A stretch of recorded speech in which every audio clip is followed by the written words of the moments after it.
정부가 오늘 내년 나라 살림살이를 공개했습니다. 역대 처음으로 500조 원이 넘는 슈퍼 예산인데요. 네, 일본의 수출 규제에 대응하고 어려운 경제의 활력을 높이는 데 초점이 맞춰져 있습니다. 더 자세한 내용은 구윤철 기획재정부 2차관 모시고 이야기 나눠보도록 하겠습니다. 차관님 안녕하십니까? 안녕하세요. 네. 오늘 국무회의에서 발표하고 이제 저희 채널에서 처음 설명을 해주시는 거죠? 네네, 그렇습니다. 예. 그렇기 때문에 시청자분들도 좀 자세하게 저희 연합뉴스 TV를 통해서 설명을 따끈따끈한 소식들 들으시면 좋을 것 같습니다. 네. 일단은 이렇게 경기가 어려울 때 당연히 재정의 역할이 중요한데 네. 이제 3년 전만 해도 예산이 300조 원대였는데 나라 살림 규모가 좀 빠르게 늘고 있다는 지적이 나오고 있거든요. 이 부분은 어떻게 보십니까? 예, 지금 경제 상황이 엄중합니다. 예. 보시는 바와 같이 이제 미중 무역 전쟁 그리고 또 그 홍콩 사태 예. 이런 부분 우리 경제에 많은 영향을 미치고 있고 예. 또 대내적으로 보면은 대외적인 요인에 따라서 저희들 수출이나 내수가 지금 급격하게 지금 수지가 나빠지고 있는 상황입니다. 게다가 이제 일본의 수출 통제에 따라서 국내 상황도 좋지 않은 상황입니다. 그래서 정부는 지금 그러면은 이 어려운 상황을 정부가 그냥 손 놓고 있을 것이냐? 정부는 아니다. 그래서 전통적으로 보시면은 경기가 어려울 때는 재정이 좀 적극적인 역할을 한다는 그런 이론도 있습니다만 그런 것도 감안해서 저희들이 적극적인 재정을 통해서 경기의 선순환 구조를 만들겠다는 그런 측면이 하나 있고 예. 두 번째는 네. 이제 정부가 늘린 부분이 그 미래 성장 잠재력이 되고 이 비전이 있는 예산, 꿈이 있는 예산이 되도록 하기 위해서 저희들이 소재, 부품, 장비 이번 기회에 확실하게 좀 제대로 국산화를 하자. 그리고 혁신 성장을 좀 이루자 해서 저희들이 R&D 예산을 무려 내년도에는 17.3%는 늘립니다. 예. 금년에 4.3%에서 4.4%에서 그리고 산업이나 중소기업 지원도 27.5%는 늘립니다. 예. 이렇게 정부가 이제 제대로 좀 돈을 쓰자는 그런 고민을 했었고, 그럼 세 번째는 최근에 저희들이 그 세수 상황이 좋아가지고 네. 소위 초과 세수라고 하는 부분이 한 49조 원 정도 됩니다. 예. 그 중에서 저희들이 이미 한 28조 원은 국가 채무를 갚는 데나 또는 국가 국채를 발행하지 않는데 이미 썼기 때문에 28조는 여력이 있습니다. 그리고 또 그동안 늘 말씀드렸다시피 저희 나라 국가 채무가 아직은 40%가 안 되는 39.8%로 아직은 여유가 있기 때문에 예. 그래서 이런 여러 가지 상황을 종합해서 정부가 제대로 좀 필요한 분야에는 돈을 써서 비전이 있고 국민들한테 꿈을 줄 수 있는 그런 예산을 통해서 선순환 구조를 만들자 하는 측면에서 확대 재정을 하게 되었다는 말씀을 드리겠습니다. 예. 그러니까 아직은 세수 여력이 괜찮고 우리의 재정 건전성도 양호해서 좀 지금은 돈을 풀 때다라고 판단을 하신 것 같은데요. 문제는 뭔가 정부에서 계획한 대로 선순환 구조가 되지 못한다면은 재정 건전성이 빠르게 악화되는 건 아닌지 이런 우려가 일각에서 나옵니다. 여기에 좀 대답을 해주실 수 네, 있어요? 맞습니다. 그래서 정부도 내년도에 처음으로 500조 원 시대이기 때문에 예. 500조 원 사업에 대해서 내년도 사업을 일체적으로 소위 말하는 그 대청소를 한번 하려고 계획을 가지고 있습니다. 그래서 그런 관련 예산도 내년 예산에 반영을 해놓아가지고 예. 아마 내년 초부터는 금년 하반기 준비를 해서 대청소요? 네, 대청소. 그래서 전 부처의 모든 사업을 진짜 원점에서 이 사업을 어떻게 가져갈 것인지, 진짜 이 사업이 성과가 있는지, 예. 또 새로운 방향으로 가기 위해서는 우리가 어떻게 이 재정 사업 구조를 가져가야지 되는지 하는 부분에 대해서 내년도에 굉장히 하여튼 민간 전문가까지 넣어서 관계부처, 기재부 합쳐서 다 저희들이 한번 전체적으로 봐서 세출 구조 조정, 지출 구조 조정을 함으로 인해서 500조가 늘어나다 보니까 국민들께서 걱정하시는데 예. 예. 이 돈 씀씀이에 있어서는 알뜰하게 사용될 수 있도록 그런 작업까지도 병행하고 있다는 말씀을 드리겠습니다. 예. 당연히 이제 뭐 쓸 곳이 있고 필요한 곳이 있으면 써야 하는 것도 맞는 건데 네. 말씀해주신 이 대청소, 이 아무래도 리스크가 있기 때문에 지출 구조 조정이 굉장히 중요하거든요. 네네. 이 부분에서는 어떤 성과가 있습니까? 예, 금년도에도 이미 저희들이 재정사업 평가를 통한 그 결과를 예산에 반영했었습니다. 예. 그리고 복지 전달 체계를 개선한다든지 또 투자 우선순위 조정 등을 통해 가지고 뭐 불력한 사업을 줄이고 하는 작업을 해왔습니다만 예. 이런 정도 가지고는 안 되겠다 해서 제가 조금 전에 말씀드린 바와 같이 좀 대대적으로 전문가도 참여하고 그 부처도 참여하고 또 기재부도 참여해서 그래서 좀 내년에 좀 제대로 해보자 하는 아주 굳센 각오와 의지를 가지고 있습니다. 네, 네. 쓸데없이 들어가는 돈은 콱콱 예, 틀어막겠다는 콱콱 틀어막겠다. 의지가 좀 느껴지고요. 네. 구체적으로 내역을 좀 살펴봐야 될 것 같아요. 조금 전에 연구개발비죠. R&D에 네네. 많이 투자를 했다고 하셨는데 그게 지금 한일, 특히 일본의 수출 규제 때문이 아닐까 싶습니다. 근데 이게 워낙 일본이 오랜 시간 노하우를 쌓아온 분야다 보니까 우리가 당장 이렇게 투자를 하더라도 과연 얼마나 시간이 걸려야 따라잡을 수 있을까 이런 시선도 있거든요. 좀 어떻게 예상을 하십니까? 예, 저희들이 그래서 지금 현재 이게 현재 우리나라 기술 수준 예. 그리고 이 기술 수준 하에서 저희들이 돈을 투자했을 때 과연 대체 가능하겠느냐.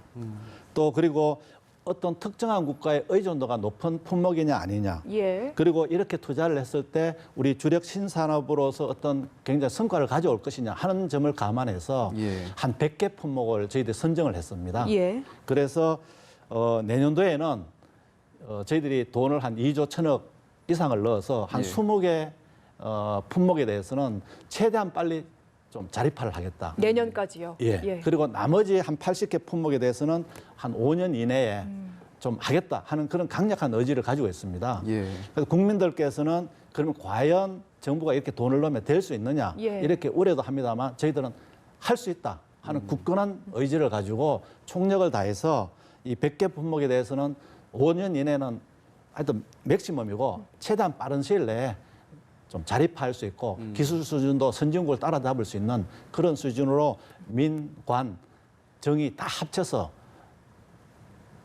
국산화를 노력을 하도록 해주셔야겠죠. 하겠습니다. 예. 예, 이렇게 좀 구체적인 자립화 목표를 가지고 이제 일본에 대한 의존도를 낮추겠다 네네. 이런 말씀이셨고요. 이제 500조 원이 넘는 이 슈퍼 예산 과연 어떤 대책들이 있는지 좀 본격적으로 짚어봐야 될 텐데 네. 일단 뭐 부진한 경기 살리는 게 주 목적이잖아요. 네. 또 이 때문에 이제 직접적인 경제 살리기 대책 중에서 좀 집중할 만한 것들이 어떤 것들이 있을까요? 예, 그래서 정부는 경제 살리는 예산도 결국은 장기적으로 국가 경쟁력을 가져오는 예산에 많이 넣겠다. 예. 그래서 소재, 부품, 장비 쪽에 많이 넣은 부분이 있고요.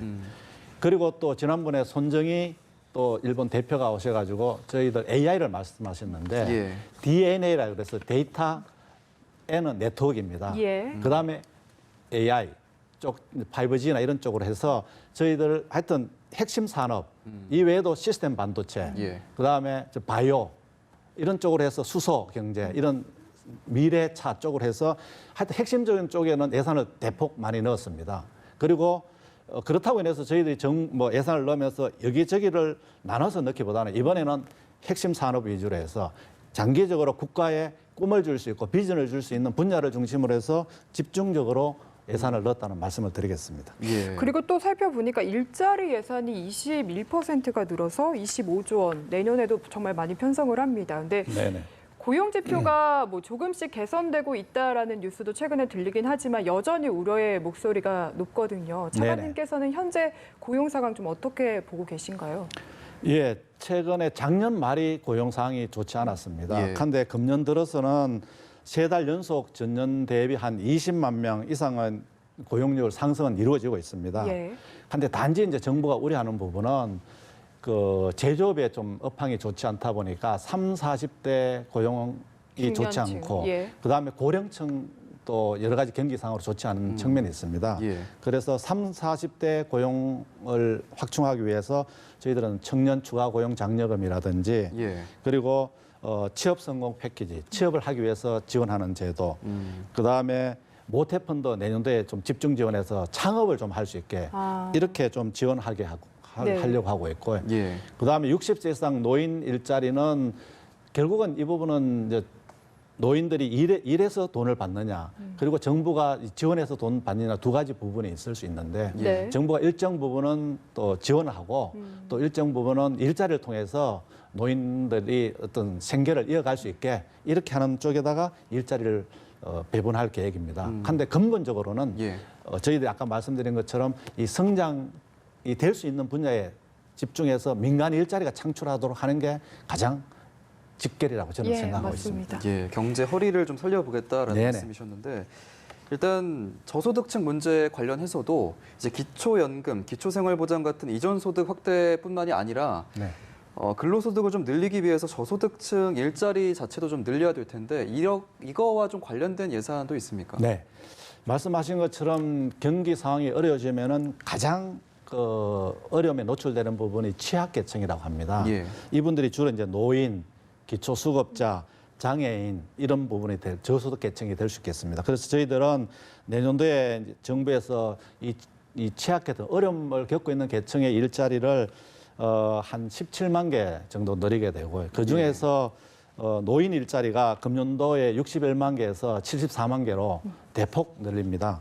그리고 기초수급자들 자활근로 예. 할 수 있도록 하기 위해서 금년도 4만 8천 개에서 5만 8천 개로 한 만 개를 늘리게 되겠습니다. 예. 그리고 장애인들 어렵습니다. 이 장애인 일자리도 2만 개에서 내년도는 한 2만 2천 500개 네. 정도로 늘리고 이 외에도 지역 일자리에서 지역 공동체 일자리를 만 개에서 한 11,500개 정도로 늘려서 이 경기가 어려울 때 어려움을 겪고 있는 이 어려운 계층, 어려움을 겪고 있는 계층에 대해서 정부가 일단 단기적으로라도 일자리를 제공해서 어려움을 헤쳐나갈 수 있게 좀 자립할 수 있는 그런 기초를 다질 수 있도록 지원해 나갈 계획입니다. 네. 예.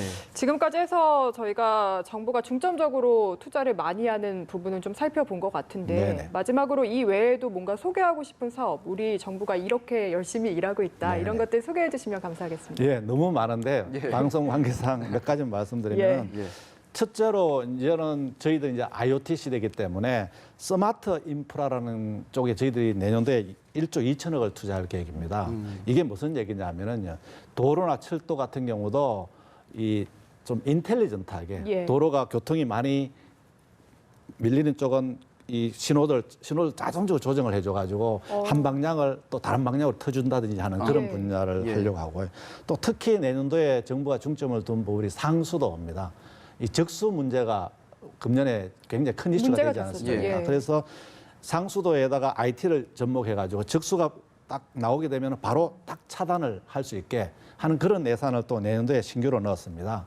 그리고 두 번째는 또 최근에 보면은 조현병, 또 그런 마약, 예. 자살, 그다음 감염병 이런 부분이 문제가 되기 때문에 5대 건강 위험 요인에 대해서 미리 사전에 예방할 수 있거나 또 사후적으로 관리할 수 있는 그런 예산도 넣었고요.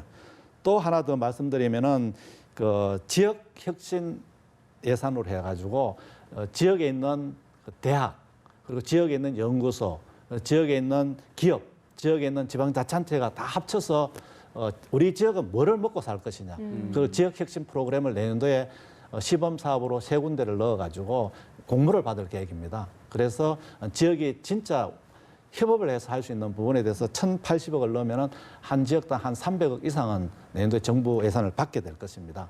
이런 다양한 제도를 통해서 정부는 촘촘하게 또 예산을 편성하는 데 있어서 많은 신경을 썼다는 말씀을 드리겠습니다. 예, 아무쪼록 슈퍼 예산으로 편성된 내년 정부 예산이 좀 효율적으로, 효과적으로 좀 쓰였으면 하는 바람입니다. 오늘 방송 보시고 아마 시청자 여러분들도 많은 궁금증 풀리셨을 거라고 생각합니다. 구윤철 기획재정부 2차관 모시고 내년도 정부 예산안과 관련된 내용 살펴봤습니다. 고맙습니다. 네, 감사합니다. 잘 들었습니다.